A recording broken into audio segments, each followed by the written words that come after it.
Bom dia, meninos, bom dia, meninas. Nós estamos nessa sexta-feira, vocês estão em prova aí, né? O professor bobeou, né? Achou que tinha aula, né? Achou que nós teremos juntos aí novamente, né? Mas, infelizmente, né, para mim, né, eu gostaria muito de estar com vocês em mais uma aula online. Nós vamos gravar essa aula aqui, né?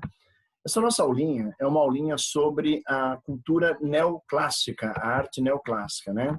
Eu vou disponibilizar para vocês o material aqui agora. Nós vamos discutir rapidamente, né, as ideias da cultura neoclássica e tentar entender o que é esse movimento que nós denominamos de neoclassicismo, ok? Então, vamos lá. No final do século XVII, início do século XVIII, né, nós temos ali uma crise no modelo absolutista francês.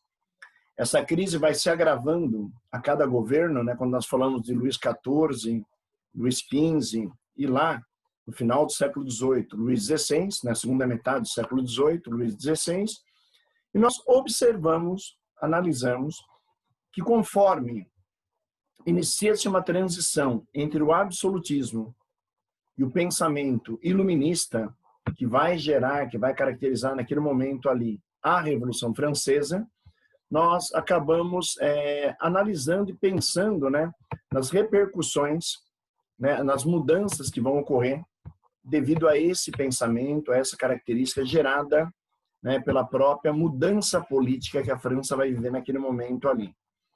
É preciso estar muito claro na nossa cabeça que a França era um modelo absolutista, que a França viveu uma transição do absolutismo derrubado pela Revolução Francesa para um modelo de um retorno da cultura clássica, de uma cultura mais racional, de uma cultura que lembra muito, né, os elementos da cultura renascentista, ou seja, volta-se a valorizar muito a figura humana, a razão, né, a crítica ao modelo absolutista, né, a retomada de valores, né, que seriam extremamente fortes dentro da cultura clássica, tanto grego-romana quanto do Renascimento. Então, o que a gente acaba analisando? Que aquela arte barroca, muito fundamentada na religião e nos modelos absolutistas europeus, que o Rococó, que era a grande representação da ostentação, do poder da monarquia francesa, eles vão cair e serão substituídos por esse modelo de neoclassicismo, ou seja, de um novo clássico, uma nova arte clássica que chega, que se coloca dentro daquele modelo francês, principalmente dentro da França, né, no período iluminista e no período da Revolução Francesa.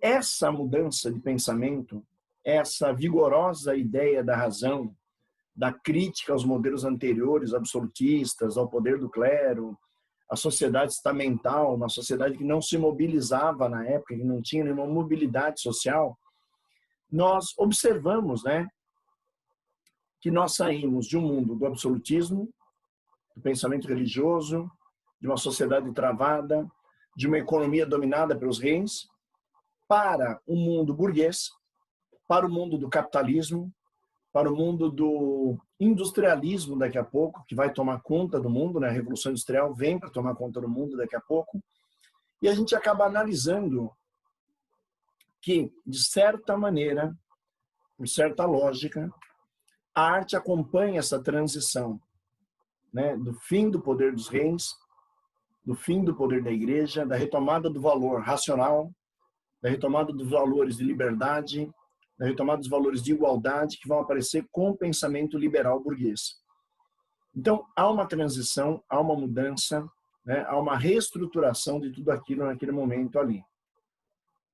E aí é claro que, né, a gente começa a pensar que nos séculos XVIII para o XIX, né, essa retomada, né, de cultura, essa retomada de pensamento, essa retomada de valores clássicos, levam os artistas a retomarem a estética clássica. Quer dizer, a maneira de pintar, de fazer arquitetura, de fazer escultura, como nos modelos clássicos que existiam anteriormente ali. Então, a gente acaba observando, a gente acaba analisando, né, de certa maneira, que esses modelos clássicos, que esses modelos diferenciados, onde a arte se apresenta, né, muito diferente do barroco, muito diferente do rococó, ela vai ter, dentro da sua lógica, o cotidiano burguês. A visão de um mundo mais liberal, de um mundo mais voltado às ideias de igualdade, razão, que era o mundo iluminista, e também a retomada de alguns elementos clássicos, né, da cultura grega, da cultura romana, da cultura renascentista. Então, o que a gente consegue analisar, o que a gente consegue observar dentro dessa lógica, né, é que esse modelo neoclássico viaja pelo mundo italiano, passa pela França, espalha pelo mundo naquele momento ali, né? A França foi o foco disso tudo, por quê? Porque nós estamos na França derrubando um rei durante a Revolução Francesa, que é o Luís XVI, estamos implantando uma revolução burguesa na França, que é uma revolução liberal burguesa.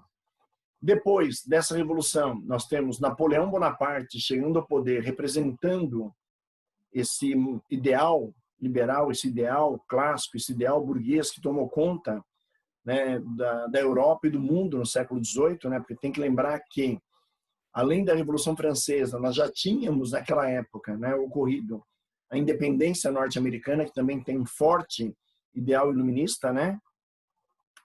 E claro que a gente busca retomar, busca recriar no século XIX aquilo que nós vimos, né? Um dia no Império Romano, um dia nós vimos na cultura clássica grega, nos vimos no século XIV, XV, XVI, no período do Renascimento. Então, a gente pode analisar que é uma terceira onda, uma terceira volta do pensamento racional. Grego-romano no primeiro momento, no segundo momento, Renascimento, e agora no neoclassicismo, né? Esse neoclassicismo, ele pode ser confundido com o iluminismo, ele pode ser confundido com a literatura, né, também com o arcadismo literário, né, os arcades literários, né, a época do arcadismo lembra muito esse período neoclássico. Então, para a política, um momento iluminista, para a arte, um período neoclássico, e para a literatura, um período do arcadismo, né? Nós podemos comparar e falar que é a mesma ótica, a mesma lógica que aparece ali. Dentro da pintura, o que houve nesse período? O que ocorreu? A gente vai ver obras, principalmente de um pintor chamado Davi, né, o Jean-Louis Davi. Esse cara participou da Revolução Francesa, esse cara esteve, né, dentro do processo revolucionário francês e da era napoleônica, que veio logo depois da Revolução. E o Davi, de certa maneira, em certo ponto, vamos colocar ali, né, ele busca inspiração na cultura grego-romana. Ele busca inspiração nas obras de Rafael no Renascimento. Então, ele traz para a arte a recuperação de ideias. Por exemplo, essa obra dele, As Sabinas, lembra muito o momento da história romana, de um mito romano chamado O Rapto das Sabinas, onde os povos, né, romanos, né, na origem de Roma, haviam raptado as mulheres sabinas, né, para formar a população romana, para ocupar Roma, para terem filhos romanos ali. Ele recria um momento da mitologia romana, um momento da história romana, né, a partir de uma obra. Então, ele traz de volta o ideal clássico, né, de romanos e gregos ali. Ele é o mais famoso, é o cara que vai trazer as grandes obras naquele momento ali.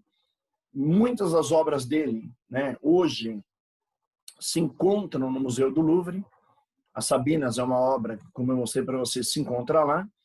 A obra mais famosa, que vocês vão ver muito em livros didáticos, é A Coroação de Napoleão Bonaparte, que ele faz o quadro pintando quando Napoleão se torna imperador da França, né, cria o Império Napoleônico. É uma obra famosa por quê? Porque ela lembra que Napoleão, ao fazer a sua coroação, ele se autocoroa. Então, aquela obra mostra o rompimento de Napoleão com o Papa, o rompimento de Napoleão com a Igreja, que é um momento muito importante, né? O momento da autocoroação de Napoleão Bonaparte. E mostra Napoleão representado muito próximo da ideia, lembrando, de um imperador romano, né? Coroa de louro sobre a cabeça, recebendo o poder nas mãos, faz uma alusão entre a postura de Napoleão Bonaparte e a postura de um antigo imperador de Roma. Essa obra é muito interessante, né? O Davi também fez obras de caráter político, como a morte de Marat. O Marat, ele era um líder revolucionário francês. Durante a fase do terror, durante a radicalização francesa, o Marat foi assassinado, né, por não concordar com as ideias da Revolução, por não ascender as ideias da Revolução. E a morte de Marat é retratada pelo Davi, ou seja, ele cria uma imagem onde ele coloca o realismo, onde ele coloca a emoção do momento em que você vê um grande líder revolucionário assassinado durante a Revolução Francesa. Então nós temos aí alguns pontos, né, que a arte traz um teor político, um ar de visão burguesa do que acontecia com o mundo naquele período, né?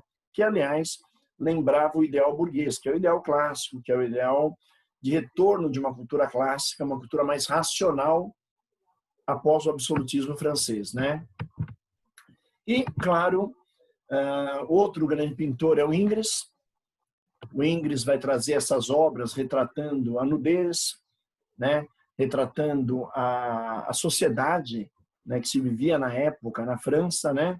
E aí, lógico, olhando para a imagem que você tem da obra do Ingres aqui, você vai perceber que ela lembra demais, ela se aproxima demais com os quadros do Renascimento, com as obras do Renascimento, né? Mas, moda, essa obra do Ingres, quando você olha para ela, você fala que é uma obra que tem fatores clássicos dentro dela, né? Essas mulheres não têm aquele teor da perfeição, da estética, da simetria dos gregos, né? Galera, era um outro período, era uma outra realidade. Os corpos mais opulentos, os corpos mais com proporções maiores, vamos colocar assim, eram a tendência daquele período. Então, tanto no Renascimento quanto no Neoclassicismo, se observa que a figura feminina ela é retratada como uma mulher mais opulenta, de corpo mais carnudo, de formas mais arredondadas, né? Que era uma tendência do artista a fazer isso. E que era a mulher daquela época, né?